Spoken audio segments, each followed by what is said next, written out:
Finally যেমন দেখছো এখানে কোনার যে পিলারটা আছে এটা মানে সবাই ফার্স্টে নামাচ্ছে, তো গর্তের মধ্যে যেমন দেখছো একজন নেমে আছে, বাকি কিন্তু এদিকে 3-4 জনেরও বেশি যেমন দেখছো ধরে আছে। মাথার ডগাতে যেমন দেখছো পুরো দড়ি বাঁধাই আছে, যেহেতু এটা দাঁড় করাবে তারপরে চারিধারেই যে মানে পজিশন অনুযায়ী পুরো বাঁধবে, তারপর কোনো রডের সাথে টাইট করে দেবে। যে একটা জাল আছে, জালের ওপরে ঠিক করে বসাচ্ছে, মানে কোনো দিকে বেশি হেলে যেন না থাকে, আবার কোনো দিকে বেশি চড়ে না, মানে একটা সে সাদা সুতো আছে, সুতো বরাবর কিন্তু টোটাল মাপ করা আছে। এখানে আমাদের সবারই ফার্স্ট চেম্বারটা যেটা ছিল মানে ট্যাঙ্কের, এটা কিন্তু সবার ফার্স্ট স্টার্ট হয়ে গেছে।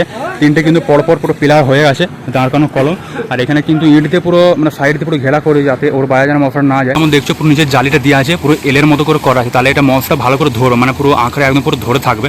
তারপরে এখানে যেমন দেখছি 6টা করে রড দেওয়া আছে, মানে এদিকে 3টে করে পুরো মানে মশলাটা প্রথমে দিচ্ছে, বাট তারপরে যেন ভালো করে মশলা পুরো সব কোনায় কোনায় ভালো করে চলে যায়, ওই জন্য কিন্তু ভাইব্রেশনটা মেন দেওয়া মানে। তাছাড়া এখানে আমাদের পুরো ঢালাই মেশিনটা চলছে, আই থিঙ্ক আমার আওয়াজে শুনতে পাচ্ছ, মেশিনে যেহেতু আওয়াজ হচ্ছে। কেমিক্যাল ওঠে নাকি ওখানে পুরো কেমিক্যাল দিয়েছে আমাদের, যেহেতু ঢালাইয়ের সময় এটা আরও ভালো মশলাটাকে আরও বেশি শক্ত পুরো একদম মজবুত করে তোলে। এখানে যেমন দেখছো যে নিচে কিন্তু বেশটা ঢালাই আছে, বাট তারপরে পিলার যে গোড়াটা আছে, গোড়াটা যেমন একটু উঁচু করে আছে, তোমরা আই থিঙ্ক বুঝতে পারছো চুড়ের মতো করা আছে। এটা কিন্তু প্যাডাস্টেল ফুটিং বা কংক্রিট ফুটিংও বলতে পারো, মানে চুরটাকে বাংলায় মানে নর্মাল হিসাবে চুর বলে সবাই, বাট এটাকে ইংরেজি বা ইঞ্জিনিয়ারিং ভাষায় প্যাডাস্টেল ফুটিং বা কংক্রিট ফুটিং বলতে পারো। এখানে দেখো আরও সামনে থেকে ভালো বুঝতে পারবে পুরো কতটা উঁচু হয়ে আছে।